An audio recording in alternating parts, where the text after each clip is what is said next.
Deep in a Colombian coal mine called Cerrejón, a team of scientists were digging through layers of earth, layers that used to be a 60-million-year-old rainforest.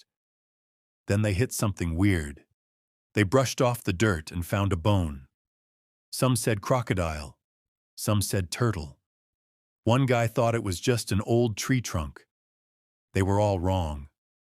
That one bone cracked open the story of the largest snake to ever slither this earth. Meet Titanoboa. This wasn't just a big snake.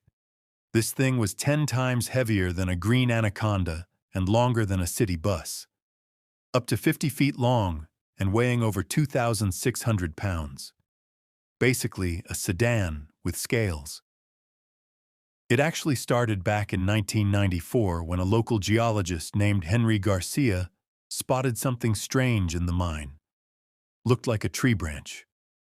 Nobody paid much attention. They boxed it up and forgot about it. Fast forward to 2007. The fossils finally made it to the Florida Museum of Natural History. Scientists compared the bone to modern anacondas and pythons, and their jaws dropped. The bone was 3 times bigger than an anaconda's spine. That's when everything clicked. This wasn't a croc, wasn't a turtle. It was a snake spine, and the math said the snake it belonged to was absolutely massive. Here's where it gets wild. Snakes are cold-blooded. They can't generate their own body heat. They rely 100% on their environment. Simple biology. Hotter climate equals faster metabolism equals bigger body. 60 million years ago, Colombia wasn't just warm. It was brutally hot. We're talking 90 degrees Fahrenheit year-round, 24 hours a day, 7 days a week, no breaks. The humidity was suffocating. The jungle never cooled down. That extreme heat basically gave Titanoboa a supercharged engine.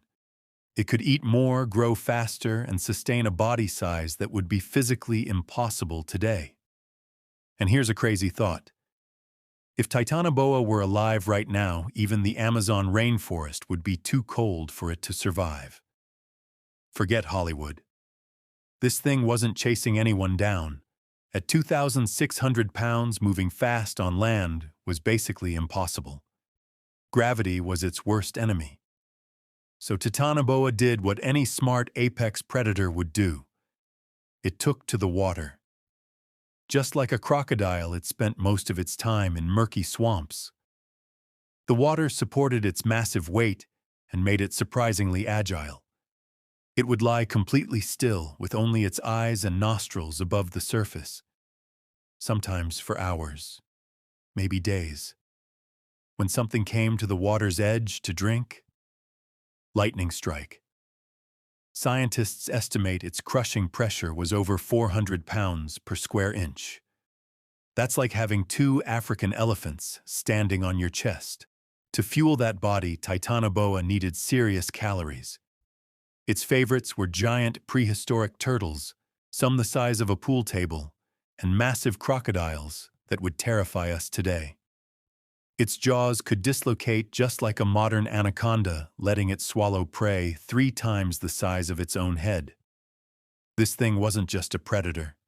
It was the predator of predators. Here's the brutal truth. The world changed, and Titanoboa couldn't keep up. After the Paleocene era, Earth slowly started cooling down. For us, a few degrees is no big deal. For a cold-blooded giant, it's a death sentence. As temperatures dropped, its metabolism slowed.